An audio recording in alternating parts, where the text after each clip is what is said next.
ഇതിനു മുമ്പ് ഞാൻ വന്നപ്പോഴേ ഇവിടെ നല്ല താടിയുള്ള ഒരു അച്ഛനായിരുന്നു. 2-3 വർഷം എനിക്ക് കൊണ്ട് വരാൻ പറ്റിയില്ല. കോവിഡ് കാരണമേ ഫ്ലൈറ്റിന്റെ പ്രശ്നങ്ങളൊക്കെ ആയിരുന്നു. അച്ഛന്റെ പേരെന്താ? ഓ, എനിക്ക് മനസ്സിലായി. നല്ല പ്രാസംഗികനാണെന്നാ കേട്ടത്. പിന്നെ അച്ഛാ, ഒരു കാര്യം അച്ഛനോട് പറയാനുണ്ട്. ഇവിടെ അടുത്ത് ചെറുവള്ളിയിലെങ്ങാണ്ട് എയർപോർട്ട് വരുന്നതാണല്ലോ കേട്ടെ. അച്ഛനെ നമ്മുടെ ബാബാതിരിക്കനോട് പറഞ്ഞത് റെക്കമെൻഡ് ചെയ്താലേ അടുത്ത പ്രാവശ്യം അപ്പച്ചന് പെട്ടെന്ന് വരുത്താം ഇവിടെ, കേട്ടോ? ആ, അച്ഛനൊരു കസേര കൊടുത്തേ. അച്ഛൻ അവിടെ ഇരിക്കട്ടെ. എടാ മക്കളെ, നിങ്ങളുടെ ശതാബ്ദിയാണെന്ന് കേട്ടല്ലോ. പലരും പറയുന്നു ഈ വർഷമാണോ അതോ അടുത്ത വർഷമാണോ ഉദ്ഘാടനം. എന്നെ വിളിക്കുമോ അതോ സമയമാകുമ്പോ നിങ്ങൾ കാലം മാറുകൂടാ? ശതാബ്ദി ഒന്ന് ആഘോഷിക്കണം കേട്ടോ. 4 പേര് അറിഞ്ഞു നടത്തണം. പനയമ്പാലപ്പള്ളി എന്ന് പറഞ്ഞ പില്ലാലി നല്ല പേരാ. ഓൺലൈനിലൊക്കെ ഞാൻ നിങ്ങളുടെ വാർത്തകൾ കാണാറുണ്ട്. ചില ദിവസമേ നിങ്ങളുടെ പ്രോഗ്രാം നെറ്റിന് ക്ലാരിറ്റി ഇല്ലാതിട്ടാണോ അതോ ഇതിന്റെ ഓപ്പറേറ്ററുടെ പ്രശ്നമാണോ ഒന്നും അങ്ങോട്ട് മനസ്സിലാകുന്നില്ല.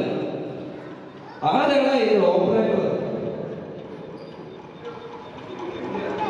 ഞാനെന്തായാലും അവിടെ ഇരിക്കട്ടെ. ഇതൊക്കെ ഓപ്പറേറ്റ് ചെയ്യുന്നത് ശരിയായിട്ട് അവൻ അറിയാവോടാ? പഠിച്ചിട്ടൊക്കെയാണോ ഓപ്പറേറ്റ് ചെയ്യുന്നത്? ഈ പ്രോഗ്രാം ഓപ്പറേറ്റ് ലൈവ് ചെയ്യുന്നുണ്ടോടാ? പിള്ളേരുടെ പാട്ടും ഡാൻസും ഒക്കെ അടിപൊളിയാ. നല്ലപോലെ പ്രോത്സാഹിപ്പിക്കണം കേട്ടോ. എന്ത് ചെയ്യാനാ യൂത്തിന്റെ സെക്രട്ടറി? അവനാ എന്നെ വിളിച്ച്. അവനിക്ക് വന്നേ.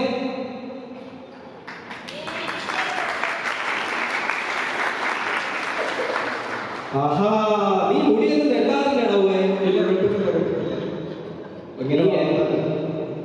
നീ എന്നെ പോലെ താടിയും വളർത്താനാണോ ഉദ്ദേശം? അപ്പച്ചൻ ശ്രമിക്കുന്നുണ്ട്, പക്ഷെ അത്രയ്ക്ക് കട്ടിക്ക് വരുന്നില്ല. ഇതെങ്ങനെയാ വളർത്തുന്നത്? പിന്നെ പഴയ യൂത്തിന് പിള്ളേരെയൊന്നും കാണാനില്ലല്ലോ. കുറച്ചൊരു UK, കാനഡ ഒക്കെ ആണെന്നാ അറിഞ്ഞത് അപ്പച്ചൻ. കൊച്ചനൊക്കെ വളർത്തുന്നു. അപ്പച്ചന് വലിയ സന്തോഷമായി. എടാ, നിങ്ങളുടെ Sunday school head master Mani സാറാണല്ലോ ഞാൻ ഇതിനു മുമ്പ് കഴിഞ്ഞ വർഷം വന്നപ്പോ കണ്ടത്. സാറ് റിട്ടയർ ആയത് കേട്ടല്ലോ. ചാർജ് ആർക്കാണ് കൊടുത്തേ? 1-2 പേര് കാണുമെന്ന് പറഞ്ഞു കേൾക്കുന്നു. എന്റെ പൊന്നു മക്കളെ, എന്നെ കരോളാണ് കേട്ടെ. എയർപോർട്ടിൽ എത്തിയപ്പോഴേ അറിഞ്ഞു കരോളിന്റെ ആവേശം. പിന്നെ യൂത്ത് അവാർഡ് എല്ലാം കിട്ടിയായിരുന്നോടാ? അതോ എല്ലാ വർഷത്തെ പോലെ ഈ വർഷവും ഒരു പാട്ട് കൂടെ അപ്പച്ചനെ കേൾപ്പിക്കണം കേട്ടോ. ആഹാ, സൺഡേ സ്കൂൾ ഹെഡ് മാസ്റ്റർമാർക്ക് വന്നല്ലോ അപ്പച്ചനെ കാണാൻ. വലിയ സന്തോഷം കേട്ടോ. അപ്പച്ചന് സുഖമാണോ? അപ്പച്ചൻ സുഖമായി തന്നെ ഇരിക്കുന്നു. അപ്പച്ചന് ഇവിടെ എന്തെങ്കിലും ആരെങ്കിലും കാണാത്തവരുണ്ടോ? എല്ലാരും കാണുന്നുണ്ട്. പിന്നെ ഇത്രയും പേര് ഇടവായിരിക്കുന്ന ആൾക്കാരെ ഉള്ളൂ? അല്ല, അപ്പച്ചന് എന്നത്തേക്കാ തിരിച്ചു മടങ്ങുന്നത്? ഞാൻ വലിയ താമസമില്ലാതെ തിരിച്ചു പോകും. തൊട്ടടുത്തൊരു പള്ളിയുടെ ഒരു പ്രോഗ്രാം ഉണ്ട്. അത് കഴിഞ്ഞാലൊക്കെ പോകണം. Okay. Happy Christmas. Happy Christmas. എടാ, ഇവിടെ മൊത്തം എന്റെ പടമാണല്ലോടാ. ഞാൻ ഇലക്ഷനൊന്നും നിൽക്കുന്നില്ലല്ലോ. എന്നാ അപ്പച്ചനൊന്ന് ഇരിക്കട്ടെ. ഒരു കസേരയ്ക്ക് എടുത്ത്. എന്റെ കൂടെ 2-3 ഉണ്ടായിരുന്നു. ഒരുത്തരെ കാണാനില്ലല്ലോ. വാ, ഒരു കസേരയ്ക്ക് എടുക്ക്.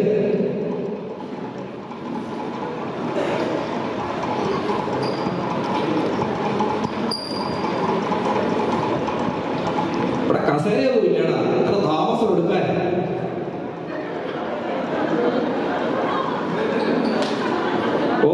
അല്ലെങ്കിൽ യൂത്തിന് സെക്രട്ടറിക്ക് എല്ലാം താമസമാണ്. അപ്പച്ചന് ഇവിടെ ഇരിക്കട്ടെ. എല്ലാവർക്കും ഹാപ്പി ക്രിസ്മസ്. ഞാനേ എന്നാ നിങ്ങളുടെ പ്രോഗ്രാം നടക്കണേ, ഞാൻ ഈ സൈഡിൽ ഇരിക്കാം കേട്ടോ. പരിപാടി നടക്കട്ടെ. വാ മക്കള് കേറി വാ, ഡാൻസ് ഒക്കെ കളിക്കേ.